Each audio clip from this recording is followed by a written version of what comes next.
All right, we should be recording. So hope you guys are having a great day so far. So obviously have special guest again. What is this, the third or fourth time? I think fourth time maybe that you've been Yeah. on a podcast now, Katie. Yep. So Katie Craig here.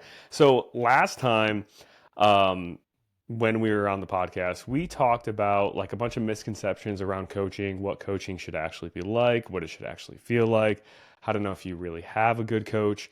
And I know we are going to dive into how to be like successful as a client with having a coach. But, we talked a ton, went over a ton. So we're like, let's save this for a part two. So this week is going to be a part two on that, which I'm really excited to dive into. Um, but first, kind of before we dive into that, um, I'll just let you share, Katie.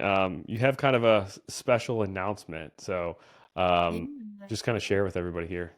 Yeah, so I think last week or the week before completed my level 1 nutrition certification. So that was really exciting. I learned a ton. It was a lot of information, but I'm excited for it. I think I wanted to do it not only just to kind of like grow, to be able to help other people down the road, but just to like really expand my own knowledge to help myself in my fitness journey. It was, like I said, it was a lot of information, but really taught me just a lot about how my own body works and how, I can be successful in the future. And just really learning how, things tick and why, I might have the mindset that I do in certain situations, and just really interesting overall. So it was something that I wanted to do just for myself, but eventually, hopefully, to help others as well. Yeah, which is really cool. So the certification was from Precision Nutrition, and that's like a Yeah.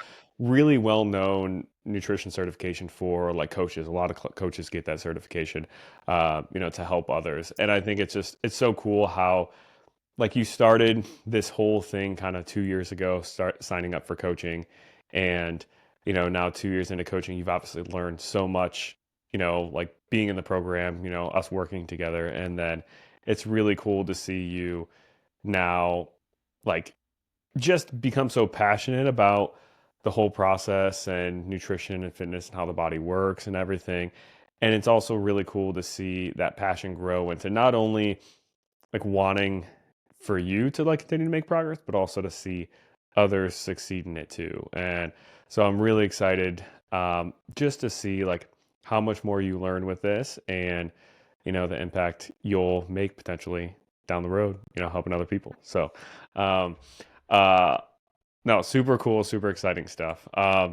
So let's dive into this week's topic. So how to be successful as a client. So we have a bunch of notes taken here, and I figured it'd be good to start with the communication aspect of things because I think this might even be like the most important part of being a client is being able and willing to communicate with your coach.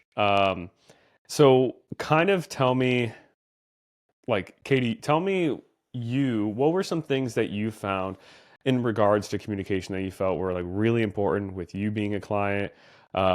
Things that maybe like you didn't maybe even realize were that important when you first started, and then you got through and you're like, oh, it's really important to like be open about this kind of stuff. So just kind of like share what that means to you, like communication with your coach, and what you feel is like good communication.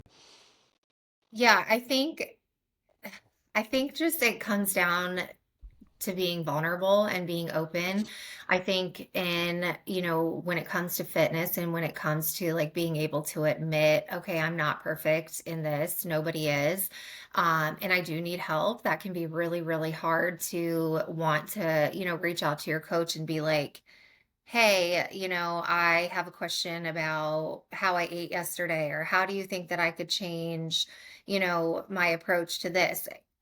It almost kind of felt for me personally when I first started, it almost not like I was failing, but it was like, oh, gosh, I don't want to bother him again by asking these questions, but that's what I hired you for, and I think that mindset is so hard to, get into, and I think it doesn't even go with, like, the negatives. I think it's so important just to reach out and be like, "Hey, I had an awesome day today. I really, toned down and, hit my goals and, really focused on my protein today, and I hit that number," and those are the kinds of things that you're like excited to hear. That's what, gives you the purpose for doing what you're doing. So I think just realizing how important that communication is and that you're never bothering you is something that's huge. I think, for me, I'm like, okay, he has how many clients? He doesn't really want to hear, how my day went, or he doesn't really want to be bothered with, my small little problems, but like,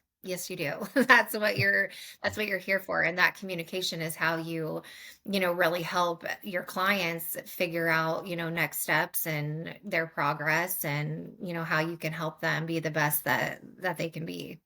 Yeah, I think like just the constant communication is so important, especially when you said like a lot of times I've heard this so many times from clients that they don't want to bother me. And it's like, you are not bothering me. That's why you signed up for this. That's why I'm here. Yeah. And that's why I have, that's why we have the program set up the way it is, where like you're able to text or voice message me throughout the week when you need anything. And it's not just, okay, here's your weekly check in and now you're on your own for the entire week. It's because I want you to message me when things pop up, because that's how you really learn through the process too. If every Right. time you're struggling, you wait until your check in to just kind of like, word vomit all these things that went wrong. I can obviously like help you work through them and we can go back and forth and kind of plan for next time. But you learn so much better when we're able to address those things as they pop up versus like, okay, like this happened on Wednesday, I'm checking in on Monday. Okay, like we're going to go over a game plan of how to approach it next time, which is great. But you learn so much better when Wednesday, when you're running into that situation, when it's fresh on your head and those emotions are fresh inside of you, you reach out, we talk about it, we talk through. That's going to stick more. And you're going to remember that conversation more if we talk about it in the moment versus waiting until your check in and then, oh, here are like five different things we struggled with. And now I'm trying to like, not me, but like the client is trying to process, okay, here's a strategy for this one, here's a strategy for this one, here's a strategy for this one, all at once, each week in their check in, it becomes overwhelming to kind of remember all of those things. But when you tackle them as they pop up, each little thing doesn't feel as overwhelming to, manage and navigate. And you learn so much better there. And also, too, when you reach out in the middle of the week, it prevents you from saying, oh, Wednesday was not great or Thursday was not great. Well, I only have like 2 or 3 days left until my check-in and I'm already struggling. I'm already in like a negative mindset. So like, you know what? This week's just a wash. I'm just going to check in with him Monday and try to restart on Monday. Like I find that happens a lot too when clients don't reach out in the middle of the week. Like they might have a couple of days stringing in a row that, aren't going great. And maybe all they need is just a little bit of a mindset talk of, oh, like you actually really didn't ruin everything. It's okay. Like, and it's just as Yeah. simple as like getting back to your normal habits on Friday. There's nothing crazy you have to do. And that could be the difference between 40% of your week or 50% of your week being way off versus just one day being maybe way off and then finishing out strong the rest of the week and making a lot of progress. So, like, that's like one really big key thing. It's just not like sitting on your own alone when you are struggling and reaching out so we can tackle those things as they pop up. So, like, the whole week doesn't have to, or half the week doesn't have to be, you know, like way off to where we don't make any progress. Yeah, and to kind of like go off of that, it reminded me like I when I first started, I remember thinking like, okay, I have 4 workouts that I need to get done, but some nights like because Emery was little, I mean, she was like I think 4 or 5 months old when I started. And there were nights like she was up all night, and I remember thinking, there is no way I can get up and go to the gym this next morning. Like, what am I going to do? My whole week's off if I don't, get the workouts done on the days that they're assigned. And I remember spiraling so many times. But when I finally was just like, you know what, I'm just going to reach out to him.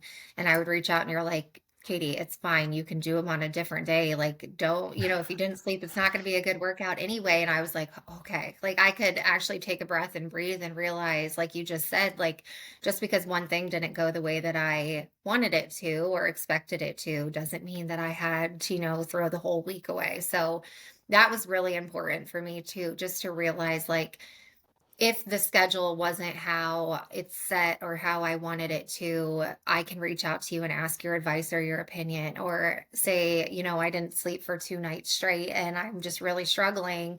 Reach out and ask your advice. Like, is it smart to go to the gym and, do a hard workout, or should I just maybe take a little bit of a break and get a good walk in? Or, you were always able to throw ideas at me to how to, navigate that kind of stuff. And that's so important, I think, for people to know too. Like, that's what you're there for.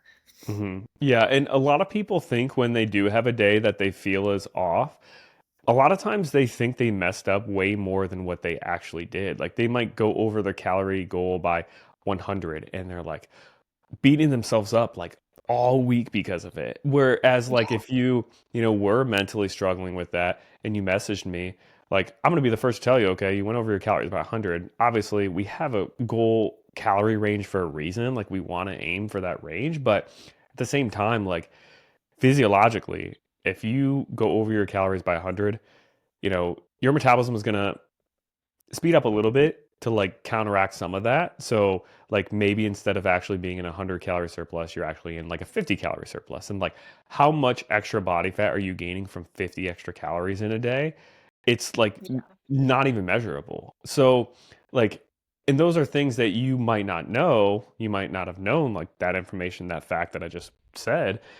And if you don't like talk to me about those things, I'm not able to explain those things to you. So you don't learn as much too, because there is so much like in this brain with nutrition and fitness that I have that I could tell you.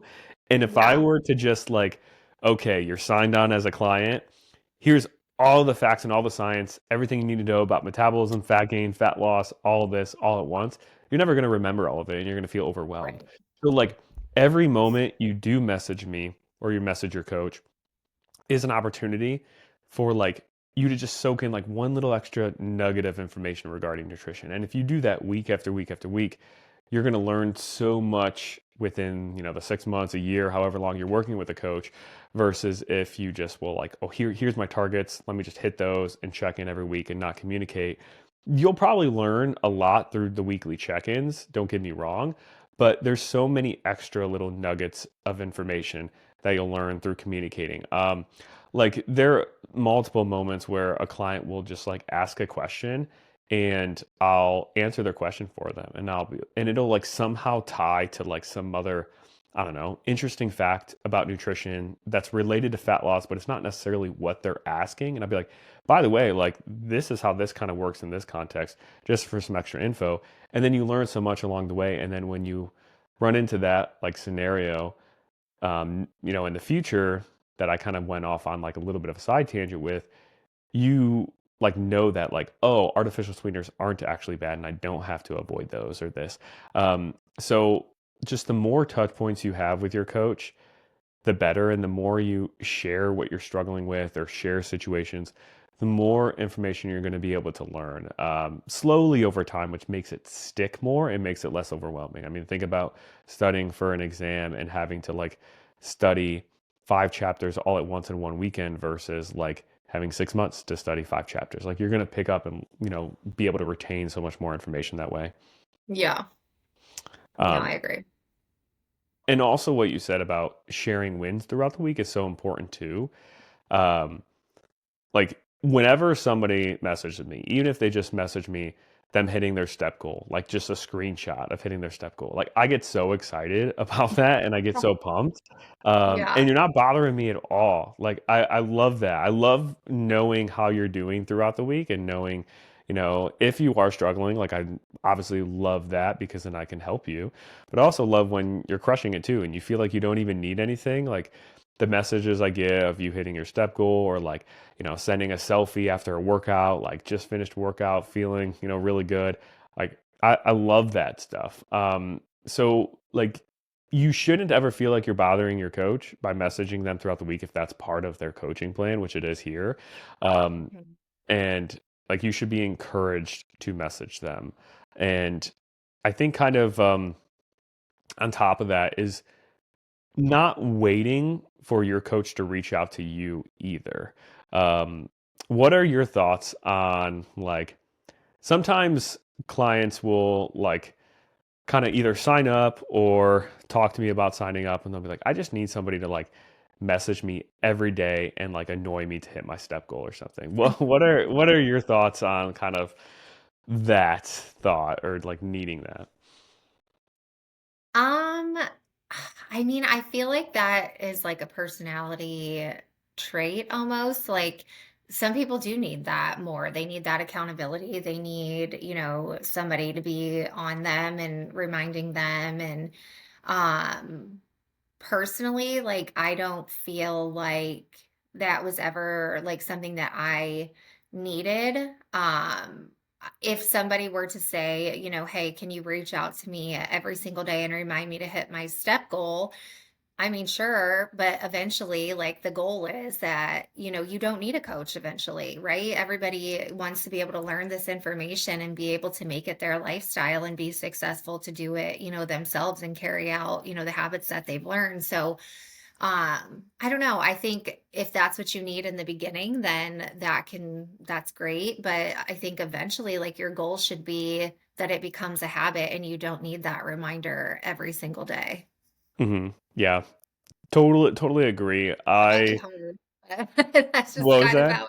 how I said that might be kind of harsh, but that's just kind of how I feel about it, I think that accountability piece is so important for people at the beginning when they are just overwhelmed with fitness. I mean, I think there's a lot to it. And if it's not something that you've like been involved in, I think, it could be overwhelming and you might feel like you need that. But I think eventually the goal should be to just make that your habit.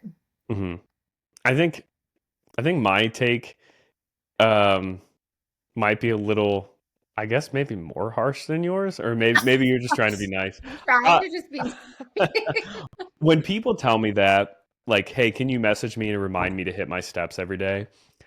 I get it. I get it. You need accountability and everything. But also, like, if you're forgetting to hit your steps every day when you sign up to hire a coach and your coach tells you what your step goal should be for the week, and there's like the way we have it set up, there's like a roadmap that tells you all of your goals for the week. You obviously have the check-ins that you get a task reminder on your calendar to fill out. There's a client group chat that we're active in every day, so like you should be like seeing that if you have your notifications on. So that's almost like a your indirect reminder. reminder of, okay, Yeah. I'm in this program, this is important to me. And Yep. if like a coach has to remind you to hit your steps, and it's like, I don't know, what are we doing here? Like I'm not Yeah. your parent reminding you to brush your teeth in the morning. Like I'm here to guide you, and I'm here to give you the path and the direction and provide you with the accountability through like the check-ins and being there for support and everything. Yeah. But I'm not there to like nag you as, a like your, like a parent telling you to, hey, like make sure you brush your Yeah. teeth this morning or make sure you put deodorant on this morning. Like I'm not here to do This is that. the social worker in me. This is like, okay, I'll help you for a little bit, but you have to learn those Yeah. skills. This is the So social worker side of I've me. I've usually like reach out to clients in the middle of the week and everything and ask how they're doing and stuff. But um, if you need somebody to remind you to like hit the goals that they told you are your goals for the week and especially remind you of it, you should Yeah. remember if you're paying for a coaching program, like it shouldn't be something that you forget to do often. And there's a beautiful thing is that like we have so many access to apps and things on our phones to set reminders for ourselves. You can put Yeah. alerts and notifications on your phone of, oh, hit my step goal and hit my step goal here and everything.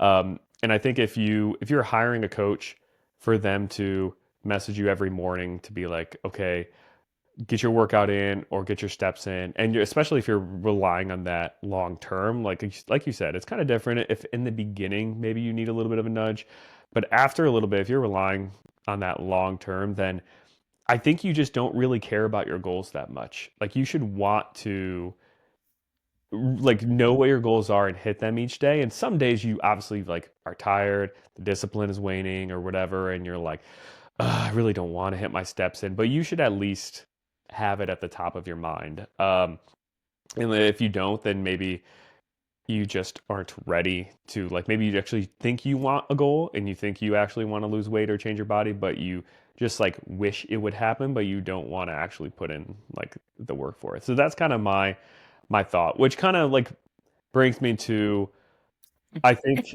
one thing about hiring a coach is you have to take initiative with this journey too and like be able to reach out if you need more help like we kind of talked about in the middle of the week when you're struggling and not just kind of well Joey hasn't messaged me in a couple of days or he didn't message me today so like I'm just gonna like kind of drown myself or drown by myself and um struggle and then see hopefully he'll reach it out like no if you're struggling like take initiative of your journey. I'm not a mind reader and coaches aren't mind readers either. And I have some clients where I'll message in the middle of the week, every single week, and like they always tell me what they're struggling with and they tell me what's going well, and we'll message back and forth.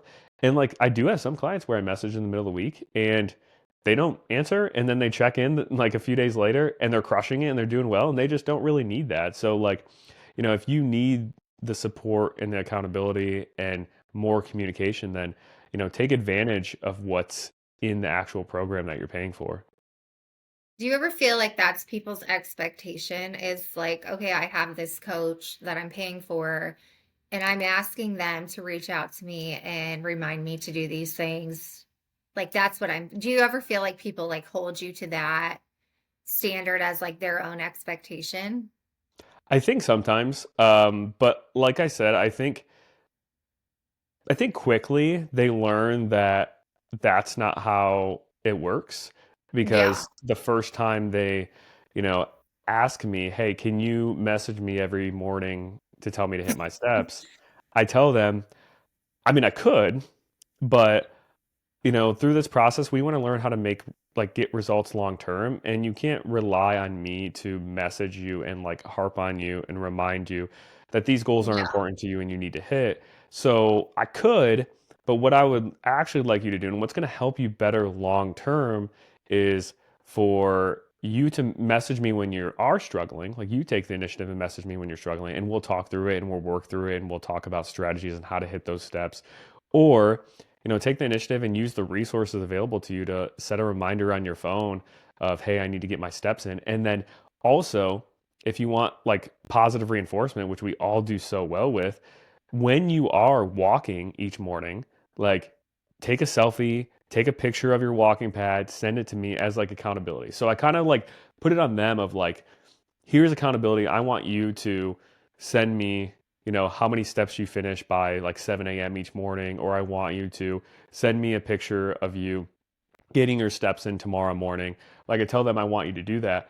But that's also like it's me holding them accountable by telling them to do that, but it Yeah. also is them holding themselves accountable because they have to kind of take the initiative and do it. So I kind of even Send like it. immediately kind of shift it to there where like Yeah. this is your journey and you should be empowered to do what you need to do to see results. And I'm just kind of the guide. I'm not your drill sergeant who's gonna Yeah. like um I don't know, call you up at 5 a.m. be like, it's time to get your ass up and get your workout in. Like, I'm not gonna do that, but I will say, hey, send me a picture of you getting your workout in tomorrow morning. And then when you do, I'm going to celebrate the shit out of that. I'm going to message you and I'll be like, amazing job, super proud of you and all of this.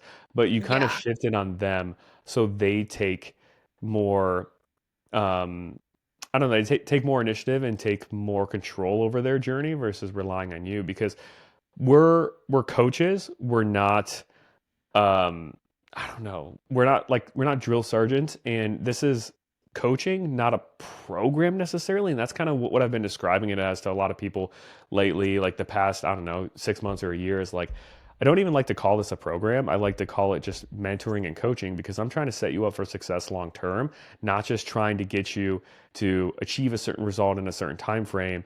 And then like once you don't have me texting you every morning, then all of your results go to shit. I want you to maintain these long term and learn Yeah. how to like make this a lifestyle. And you do that by not relying on somebody to nag you all the time. Like you have to want it yourself. So I do think some people maybe go into coaching with that kind of expectation that that's what they think. But um, I kind of anytime that comes up, whether it's on like a DM conversation or whether it's through like a consult call before they sign up or like, their first week, if they kind of ask that, I'll say like, hey, like, I'm not going to necessarily do that, but I will celebrate the hell out of you when you do it. I will give you make maybe an assignment to send me that picture tomorrow morning.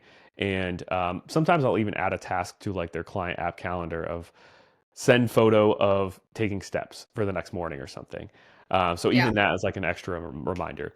But there's a point where like you have to take control of your own results, even if you do have a coach. And just hiring a coach isn't a like one-way ticket to seeing the result you want. Like there's some initiative that you have to take too.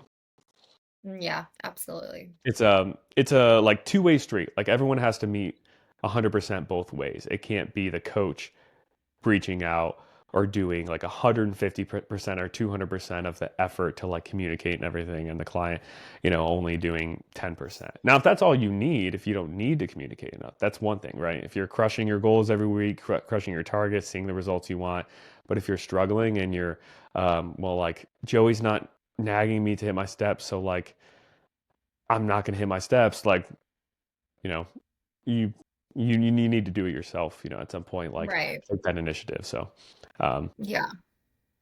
so yeah, that's kind of that part of it. And hopefully this whole conversation didn't come off as too harsh, but it's a wake up call too. Like we're here to support you every step of the way. And like, I mean, you can ask all of my clients when they message me, like I'm there and I'm messaging them back. Also, like elaborating so deeply on things. Like I've sent clients, like we've gone back and forth through like mindset issues that they've dealt with, and um, like it's essentially been like a one-on-one phone call for the most part. Like I've sent 20 minutes worth of messages to people before just talking through this stuff. So like Yeah. don't want it to come off as like we're not here to support you and everything, but um like if you really want to be successful like as a client with a coach, if you have the availability with the plan that you signed up for to message them, like message me or your coach as much as you need it because we're here. Yeah. Um Yeah. You definitely are. I think I've been one of those people that might have gotten like a 20-minute voice message before. I mean, you've been a client for 2 years, so probably. Yeah. Uh, but also, I guess we'll kind of like go to the next topic with communication, and we'll wrap up this part. But I think just like being transparent, like what are your kind of, I guess, thoughts or ideas around that, or anything to add to like the transparency part? I was gonna pull up what I had jotted down about this because that was one of like my main things was like, yeah, just being able to own your shit, I guess, is my biggest takeaway from it. Like I don't want to say that I thought I could beat the system by any means, but I think if you're like, oh, well, I maybe didn't track this, so it's like not that big of a deal, or I am still, and I will own this. I weigh myself every day, but if I look at the scale and I'm like, what the like, why did it go up 3 pounds? There's no way I gained 3 pounds. I catch myself being so pissed in my mind that like I forget to add it into my phone because I'm just like stewing on it in my brain. And that's not helpful when like you're going to look at my check-in at the end of the week. Like you know that okay, Katie didn't gain 3 pounds of fat in overnight, especially when I hit my calories the day before. So you know that. So it's helpful for you to like look at my check-in and see that trend. But in my brain, I'm like, the scale can kiss my ass. I don't want to look at it and see that I gained 3 pounds. Like I catch myself getting in that mindset still 2 years in. I can still, go on a downward spiral regarding that. And I think just like the transparency of like, okay, maybe I did have a really shitty day yesterday with my nutrition. I'm just not going to add it in, I'm just not going to add it. It's fine. But, like, you have to add that in because you can't help me, figure out what's going on or why I maybe gained a pound, this week if I'm like, "Oh, well, I ate perfect or I was under, but actually, like, I ate a cheeseburger and, fries and a milkshake or something, and I just didn't track it?" So, I think just being real and realizing like you're not perfect, you're not going to be perfect, but you have to be transparent about like where you're at and what your days look like in order to be able to, get the advice that you need and the help that you need from the coach that you hired. Yeah. This is great. And this kind of transitions a little bit to like the execution conversation we were going to have too. So it's like a nice bridge between those two. Um, so important to be transparent with what you're doing because like, I mean, you can ask all of my clients. Usually when a client, or I mean, literally every time a client has like a week that's really off and like you said, they're going way over their nutrition goals or not hitting it or whatever, I'm always going to probably make you feel better than what you're going to make you feel Right. yourself. Like I'm going to be like, you really didn't mess up that much. So like it's super important to be transparent there because I'm not going to beat you up about it. But also, I think when somebody doesn't like when someone's a client, right, and they're not a coach, they don't have the coach side of mindset of things of okay, like what I kind of view the coaching process is obviously being there for emotional support and giving somebody a set of goals, but also like there's like a little bit of like a scientific method behind it of me seeing how your body specifically responds to a certain amount of steps, responds to a certain amount of calories, a certain amount of protein, and maybe responds to a certain amount of workouts. Like every week, I'm not only seeing how close you are to the goals that we had set, but I'm also seeing, okay, like Katie maybe ate instead of 2,200 calories. Maybe she ate 2,500 calories every single day of the week. So she went over her calorie goal by 300. In like the client's head, they're like, well, I didn't hit the plan. I didn't execute. This was a failed week. In my mind, I'm like, yeah, okay, we didn't execute the plan, but let me just take a look at this with an objective view and see how did Katie's body respond to eating 500 or 2,500 calories? And I'm able to see, oh, like she overate her calories, but she's eating 2,500, but her body weight actually maintained itself and she's actually feeling a little bit leaner. Maybe this is a clue that maybe we can build Katie's calories up a little bit higher than what we originally thought. And maybe her body would actually respond well to eating 2,500 calories versus 22. So there's this like one part of it is like how well did we execute on the actual targets and goals we have, and another part is me with my like science coach brain of analyzing the data, seeing how your body responds to it, and it's given me clues to what adjustments we could maybe make in the future. But if Right. you thinking, oh, I didn't hit my range, so like I might as well not record the day at all, or I didn't hit my step goal, so I might as well not report that or this, or like the weight on the scale isn't what I want to see, so I'm not going to enter it. I'm not able to do that kind of like data analyzation, if that's even a word, part of it as well. Like I'm only able to address, oh, you didn't hit your goals. How can we hit them next time? Which is a big part of it, but I'm not able to like do kind of the sciencey, the stuff in the background to figure out your body specifically how it responds. So like even if you are eating 3,000 calories a day when you're supposed to be eating 2,000. Reporting that and including that and reporting accurate data as accurate as you possibly can with that is so helpful for me on the coach side because I'm not only thinking about how well did this week go, I'm thinking about okay, when we're at the end of the priming phase, how high can we really get your calories, maybe 4, 6, 8 weeks from now? When we're in our fat loss phase leading into the summer, how high can we maybe have our calories and still lose body fat? Like, even on week one, I'm analyzing how your body's adjusting to like what we might be doing that's totally different than what we'll do 2 months from now, but I'm Right. collecting data along the way. And when that data is just inaccurate because you have the mindset of, well, I didn't hit my goal, so like the specific number doesn't matter. I just know I didn't hit my goals. It's a very black and white thinking, and it really cuts off half of the work or help that a coach really can give you. So, like, being super transparent with what you did, even if you binge ate or, you got super upset because you did binge eat the one day and then you really restricted the next day, reporting that as accurately as possible, knowing I'm not going to judge either way. Like, I'm not going to judge you by what you ate or what you didn't eat. Is super important. So like I can't stress that enough. And I actually had a conversation with another client this week over that kind of same exact thing of just like, even if you don't hit your goals any day of the week, accurately logging things helps me to learn how your body is responding to certain things or how it might respond to a certain protocol in the future, which then allows us to see even better results, when we go to the next phase and everything. Yeah, you're just working against yourself if you're not reporting all of that. So that was something that took me a little bit to learn. Yeah. And that's just even touching on like the science metabolism aspect of it and everything.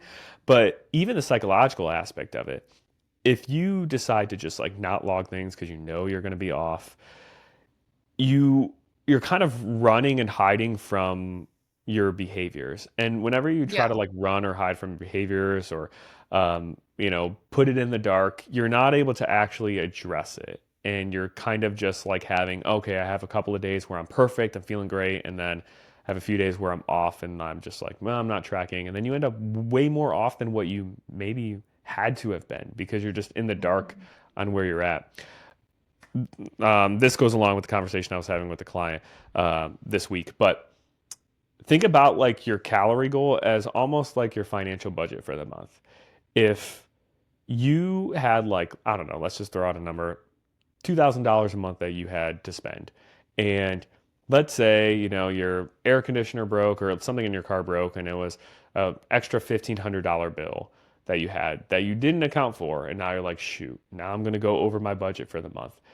You probably wouldn't decide, well, I'm just going to not track the rest of my expenses. Screw it. Like, you're probably still going to track the rest of your expenses to try to at least stay as close to that original budget that you had as possible.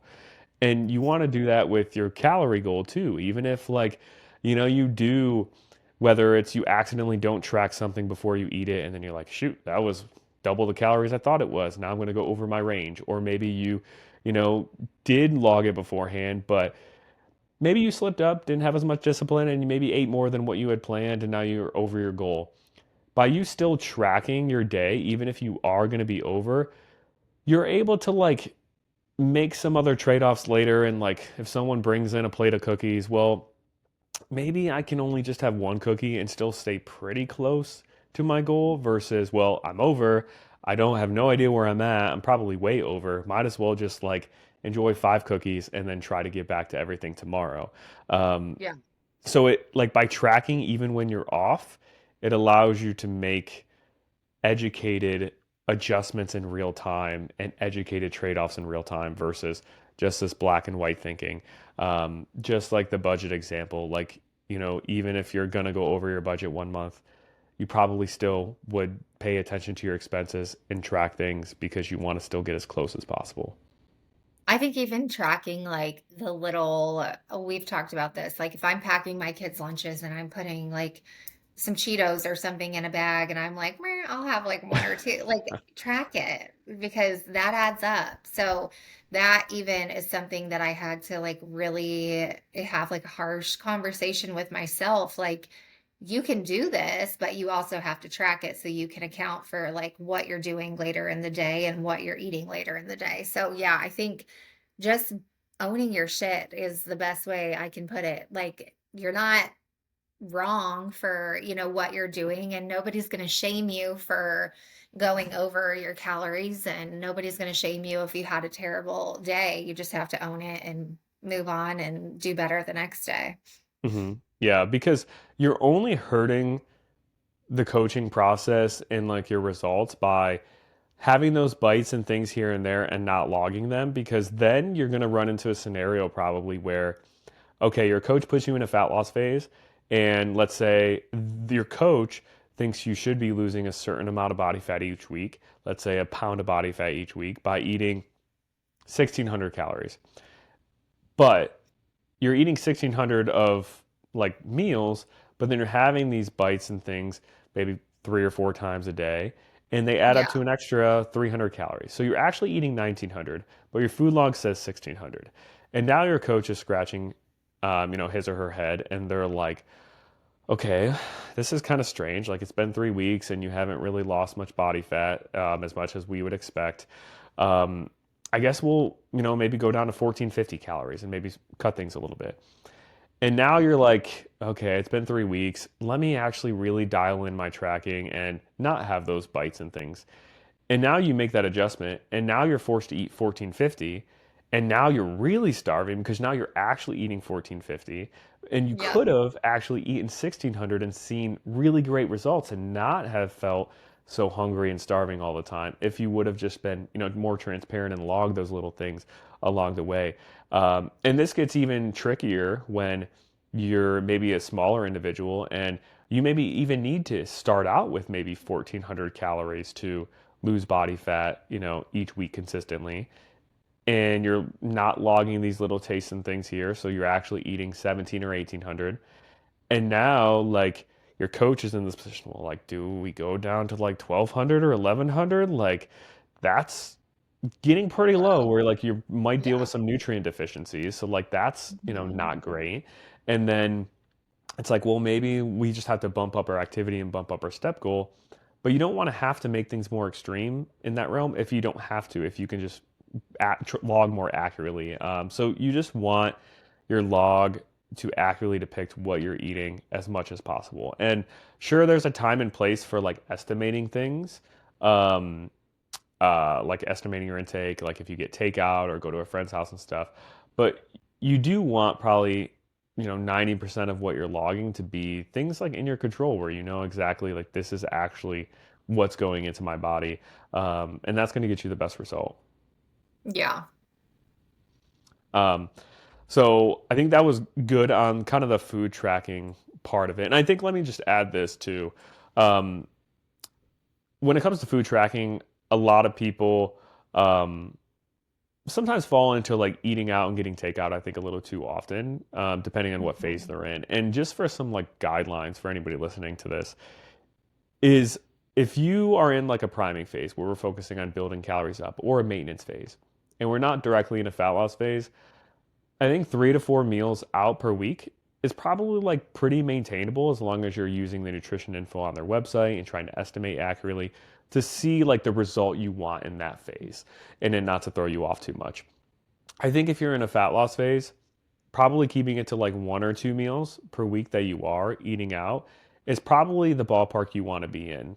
Um, just because every time you do eat at a restaurant or eat at a friend's house, or anytime you're not actually weighing and measuring your food, you run the risk of that meal maybe being like 100 or 200 calories more than what you think. Sometimes even more, sometimes even up to 300 calories more.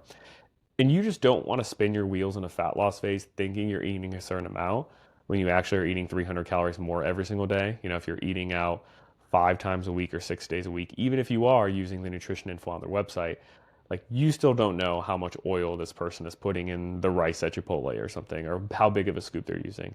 So you just don't want to take that many days of your food intake up to chance. Now, there's a time and place where sometimes it happens if you're traveling for work and you're just gone all week and you have to do what you have to do. But when you're in your normal routine, you do want to um, probably keep it to 1 or 2 meals out most of the time in a fat loss phase, probably 3 to 4 meals maybe out most of the time, like in a maintenance phase. And that's kind of good ballpark ranges for people to aim for. Yeah. That still seems like I'm sitting here thinking to myself, like, I don't think I've ever eaten out 3 times. Maybe I'm just cheap. I don't know. But that No. just seems like a lot. 3 times seems like a lot. I mean, you'd be surprised, and honestly, like I'll be honest when I'm in a maintenance phase and my calories are higher, or maybe if I'm in a building phase, um, we do run into getting some kind of takeout like probably 3 or 4 times a week. Some weeks we try to, not every week, but sometimes we do. Just how busy Yeah. we are, and like when my calories are higher and I'm in a maintenance phase, I'm just like, just give me Chipotle every day. And it's just Yeah. like, um, and I don't get it every day, but that's just kind of like my mentality and everything. So it Yeah. is easier for some people than others, but if you have the habit of like prepping meals at home, like the more you can do that, for sure, the better results you're going to get because you're just going to be able to be more precise with your food tracking. Yeah. My guilty is my coffee. Like, I love getting a coffee at our local coffee shop, and I am like terrible about that. And I've honestly had to ask them, like, hey, what kind of oat milk do you use so I can track it appropriately? And what kind of syrup are you putting in there? Because that's how much I get it. Like, that's my guilty pleasure. Yeah, yeah. Coffee is a big one for a lot of people. Yes. Um, my kind of biggest advice with that is just if you can find a way to make it at home, it would be so much better. Um, It just uh, tastes so much better when you don't. I That's think such a lot of that is probably a just guilt. psychological too. Oh, Like if you have all the ingredients and you're able to like make it at home and you just get like ask the coffee shop, "Hey, can I have some spare cups?" and like you put it in that cup so it just tricks you. I bet you wouldn't even notice that much of a difference. yeah. Yeah. Um, I was but gonna get it this morning, but the line was too long. So that's why I'm like, I haven't had any caffeine yet and I'm hurting. yeah, yeah, I've had a couple of cups and I usually don't have two cups of coffee in the morning, but I just was I don't know, wanted it. So let's dive into kind of tracking your weights and your reps and your workouts too.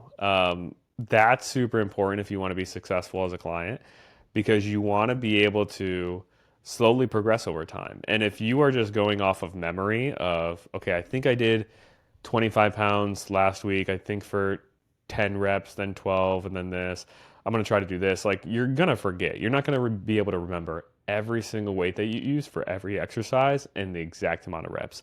Um, and in the beginning, like you maybe could get away with remembering for the most part because your progress is going to be so fast. But um, like once you get into the intermediate stage or a little bit more advanced, your progress in your lifts will just be slower, and you're going to be trying to progress by like one rep every week per exercise, not even every set necessarily, just like through one exercise. So you're gonna want to record that to make sure you progress there. Was that something that you did often, like before joining the program, record your weights and your reps, or I know some people have just like literally Mm. never done it. No, because I was doing like more hit type workouts. I wasn't really lifting or anything at the gym. I will say when I first started, like I've always done really well at using the app and tracking like what I'm like the weights and everything. I did kind of find myself, I think, at the beginning, like say it was 8 reps, but maybe I only got 5 at a certain weight. Like, it's just so easy to hit the air or the check that, like, checks all those boxes for those that many reps when really maybe my 3rd set, I did only hit 5 instead of 8, and then the next time I would go, do that same workout, I'm like, "Wait a second, there's no way I hit, that weight 8, for 8 3 times." So, that was kind of like an eye opener for me, like, okay, be transparent again about where you're at and how, heavy that you're actually able to lift and how many reps you can actually do. Because again, I was only working against myself instead of, you know, being real about what I was able to do. hmm Yeah, I find a lot of people like have just never recorded that. They've even people who have like lifted weights in resistance training, they've never recorded their weights and their reps. And Yeah. that's like one of the like day one things you want to do with lifting weights or resistance Hmm. training because then you know what you did last week, so you know, okay, let me go into this workout and at least try to match that or maybe do one extra rep or a couple extra reps if I can, or do a little bit extra weight. And so it Yeah. gives you a benchmark of where to aim for your next workout. But then also it allows you to like get motivated even when like the scale might not be changing or because progress just happens slowly. You know, maybe a few days Hmm. have gone by and you don't notice a body composition change because it's literally just been a few days. Like, but Yeah. seeing, oh, like I did more weight than last week is motivating and allows you to kind of have that performance metric that keeps you motivated between those periods where you actually see the body composition change happen. And what's great, Yeah. obviously, with like the app we use is it shows like how many PRs you hit and stuff like that. So it gives you like direct feedback there. But it's so important to find like those daily wins that you can experience Mhm. in between like the wins every few weeks where like, oh, my clothes are fitting better, or I like noticing more definition because that, keeps you motivated as the week goes or the days go on too. Yeah, and now I'm like addicted to it. Now I'm addicted to seeing like, okay, what did I do last week? Let's see if I can get like a pound or 2 pounds more, just because it is like it's rewarding to see that little PR come up and that you hit and just know that you are getting stronger. I did notice like a lot of once I switched gyms, there's a lot of people that carry around like notebooks and stuff, and you can see that they're tracking, their reps and their weights and stuff there. So that's cool too to see just because I never did Mhm. that before. Yeah, I had a big notebook that I carried around back in college too, and I would record stuff. But now, like, I just do everything in an app. But Hmm. it just like it makes a world of difference for because if you just like don't even know if you're progressing or don't even know if you're hitting any PRs or anything, you're just kind of like lost and just kind of going through the motions and doing a workout, and you just have no opportunity to really like feel that positive reinforcement which keeps you going like you just like oh my god that workout was hard that sucked but you don't that be like Yeah. oh like I hit a PR so that makes it like feel good. um, Yeah. I think something else with execution too is just making sure you're also pushing yourself in your sets too and not just going through the motions and um, like you're not in the gym with lifting workouts to necessarily burn calories. Like that's not why we're doing those workouts. We're doing those workouts to build muscle because that's what's going to shape your body. It's also going to help with fat loss. You're there to, actually progress in your exercises. I think a lot of people come from that background of doing workouts for the sole purpose of just like moving and getting their heart rate up and seeing their watch say, oh, I burned 300 calories in this workout, where that's not the purpose of these workouts. And that shouldn't really be the purpose of any like real workout necessarily. Like you should work out for the health benefits for cardio or work out for the strength and muscle benefits of lifting weights and the body composition benefits of that. You shouldn't necessarily be working out to like, oh, let me just burn extra calories. It sounds like, or it looks like you have some thoughts on that. Yeah, I do. And I think, I'm just sitting here thinking, and I think so many people have been so tainted by people in this industry that maybe don't know 100% what they're doing, or maybe they think that they know what they're doing, but they're really spreading information that is not, maybe it's what they believe. Let's just say that. I don't want to like come across as being nasty, but I think coming from my own experience and doing hit workouts, I remember so many times the trainer that I worked with, like, she would hold up her watch at the end and be like, like 500 calories were burned in 30 minutes. Like, that was a great, great workout. And like, when I started with you, I remember thinking, like, I just did a 45-minute workout and I only burned 170 calories. Like, what the hell am I doing? And that was such a hard shift for me. Like, it really was. And I think it came from years of like, watching this person that I, really thought, man, like she's got it all together. She knows exactly what she's doing. And she does. She looks amazing and she's successful, but like it wasn't for me. Didn't work for me. It wasn't, what the lifestyle that I wanted. And it wasn't like I never got to the physique that I wanted, but that was such a mental shift for me. I really, really had to work hard to not let that bother me. There's sometimes still where I'll look down at my watch halfway through a workout and I'm like, man, I've only burned this amount of calories, but I am freaking dying over here. Like my body hurts and I know I'm pushing myself. So I don't even like really pay attention to it anymore. But that was such a hard thing for me when I first started. And I think a lot of women, especially, can probably attest to that and probably think the same thing that I'm thinking. Like, man, I've been taught my whole life you have to do a ton of cardio and you have to, burn X amount of calories or you're not going to see any results. And I've had so many people too that have reached out to me and they're like, how much cardio do you have to do? Like about your program, like, Mhm. or see, I called it a program No, about it's your fine. coaching, but No. that have said to me, like, well, how much cardio does he expect? And when I'm like, you got to get your steps in, they're like, what? Like, we don't have to run. We don't have to do, a million, different hit workouts. And it's such a shift. And I think it's just burned into so many people's brains. Yeah, and I think there's multiple reasons behind why people think that's a good thing, whether it's clients do or coaches do, and why sometimes coaches will maybe even do that when it's not ideal.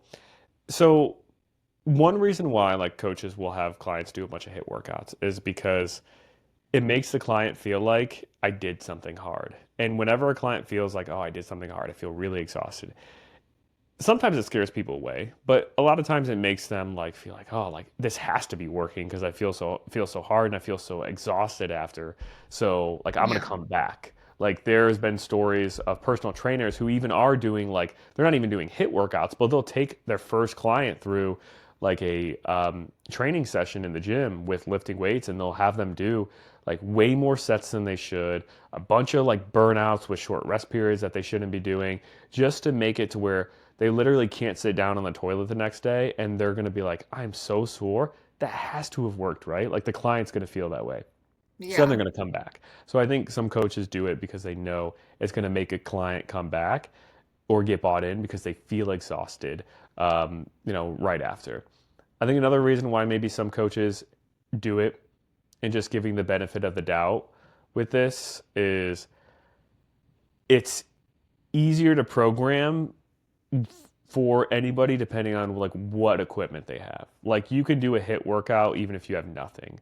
And if a coach is taking on clients where like some clients have access to a full gym, some clients have this equipment, some clients have these pieces, it's easier to program, hey, here's a workout I can send to everybody and they can do even with no equipment and it's going to make Mhm. them feel tired, make them feel like they did something. So it's Yep. like more efficient that way. So I think that could be part of it too of like, hey, like I don't want to program something that somebody can't do. Like I don't want to program dumbbell bench press or something if they don't have dumbbells. So I'm going to just program a bunch of these hit jumps and stuff to tire them out. And also I think part of it too is just also not realizing the science behind calorie burn and how the body compensates throughout the day based on how many calories you burn in an exercise session. So like there's this thing called, and this is kind of going in the rabbit hole of the science and everything, the energy compensate exercise energy compensation model. I think that's the term for it. But it's basically when you have, geez, my camera decided to go out again. Wow, I need to figure that out. But there's this thing called the energy exercise compensation model. And it's basically where the more calories you burn in any given like really hard exercise session in a short period of time, let's say 30 minutes, and you burn 500 calories. If you're really exhausted after that, you will probably burn less calories throughout the whole rest of the day. Um, because your body's just so exhausted and it's like I burned so many Mhm. calories, my body needs to rest, and it sends subconscious signals to your body too that you don't even realize to like talk less often, talk with your hands less, to fidget less, even to blink less sometimes. How many times have you done like a really hard hit workout in the past for like 45 minutes and all you wanted to do the rest of the day is just lay on the couch and not move? And Yeah. you go and do a 45-minute strength training workout where maybe you burn 170 calories instead of 500 in that workout, but like you feel tired and you feel sore, but you're able to like do an extra set of laundry that day and walk around your house more or run around the house and play with your kids a little bit more and not just lay on the couch.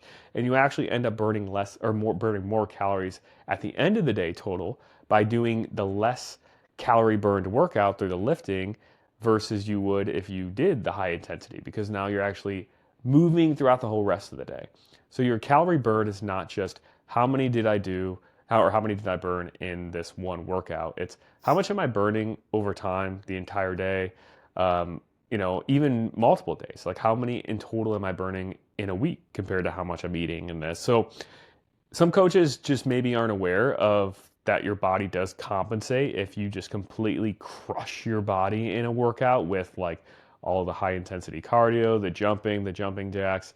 Um, and some clients program that way because of those two reasons I mentioned before, despite knowing that it happens. But they're like, well, like It's easier to program for clients depending on what equipment they have, and also it's going to make them feel exhausted, so they're going to feel like they did something more, and they're going to come back and still subscribe or whatever.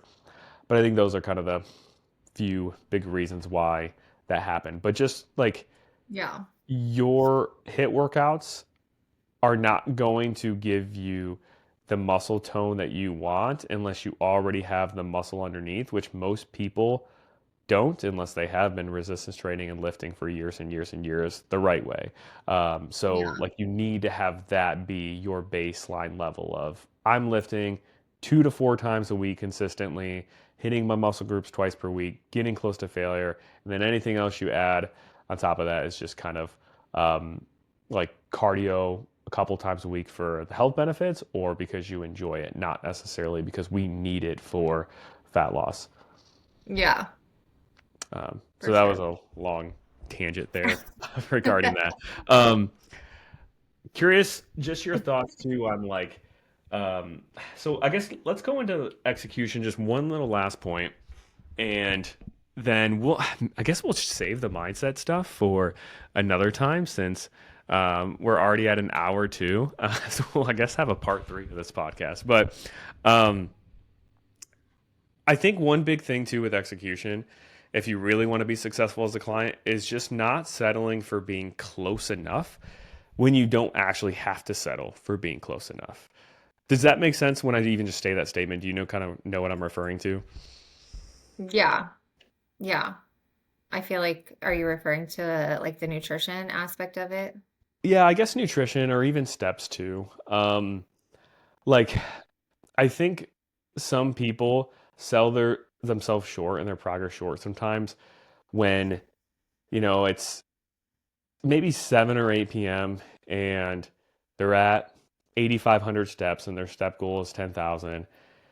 And they're like, I'm kind of tired. I'm close enough. I'm almost at 9,000. We'll just call it a day. When like really they do have 10, 15 extra minutes to get those 1,500 steps in. And that's really all it would take as long as you're walking Yeah. at like a regular pace.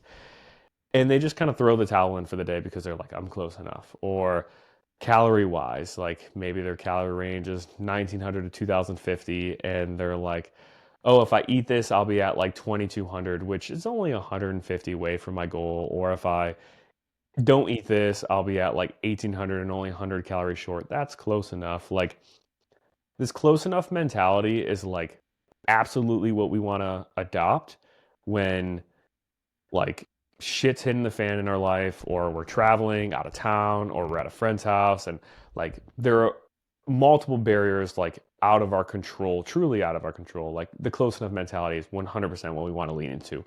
But I think sometimes people like could make maybe, you know, 25% more of the results that they are making if when it's a regular Wednesday and you're not really dealing with Yeah. any extra stressors, you're just dealing with your normal kind of tiredness and you're kind of close and you're like, hey, I'll just like, be close enough today. That's kind of what I'm referring to. Did you find like yourself struggling with that like in the past? And I like, think I still have days, yeah, where yeah. I struggle with that. And I think it's easy. I think the further maybe like the further along that you get to where you're like, okay, I have seen really good results and I'm happy with where I'm at. I'm not gonna, stress so much about these last 1,500 steps. I do have, like, I'm not perfect. I have days where I'm like, it's 8 o'clock. I'm exhausted. I just got the kids to bed. I don't want to get on my walking pad right now. Tomorrow's a new day. I think it's a good balance of like showing yourself grace on days where like you really just don't have it in you, but also knowing when to push yourself a little bit harder to hit your goals too. Hmm. Yeah, w definitely. And I would be lying too if I said I didn't struggle with that either. Just like getting pretty close and be like, yeah, that's good enough. And if you're Yeah. making progress at the rate that you're truly happy with, and you are adopting that close enough mentality often, that's really fine because at the end of the day, you're seeing the results at the rate that you're happy with.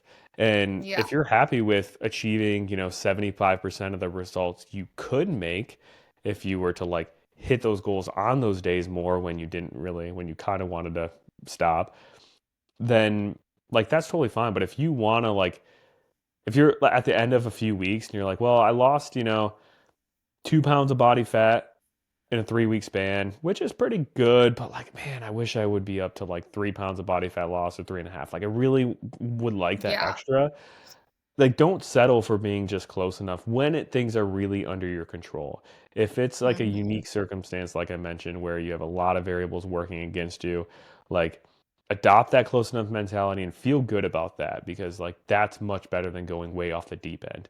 But if you find yourself just selling yourself short a little bit and um, just not holding yourself to the standard that you really could, and then being upset about that week after week, then just, you know, execute a little bit more when you can. And that way, like those days that you can't and things really are out of your control, they don't impact your progress as much if you are dialing things in the other days. Yeah. Um, cool. So I feel like we talked a lot about communication and execution, mindset. We kind of talked obviously a lot about mindset with this, but there were some other points that we didn't touch on. But I think we'll kind of wrap this one up here. um, these are great conversations, though. I think I've already gotten like some really great feedback from a lot of other clients too with this. So Good. um, I think they really like hearing your perspective, Katie, around everything too. So um, I'm cool. glad to give Any it. last points before we kind of wrap up? I don't think so. I'm just glad to be on the journey, and I think, taking the first step to joining and working with a coach and just really holding yourself accountable is just so important. And I just, everybody should be proud of themselves if they're even listening to this, because that shows that, you do have some ambition to, put yourself first for a little bit. And it might be hard, but it's so important. And the benefits are just never ending, I swear. I feel like every day I'm like, "Oh, I would not be where I'm at today if it wasn't for, working with Joey," and it's just really been really a blessing and life-changing for me.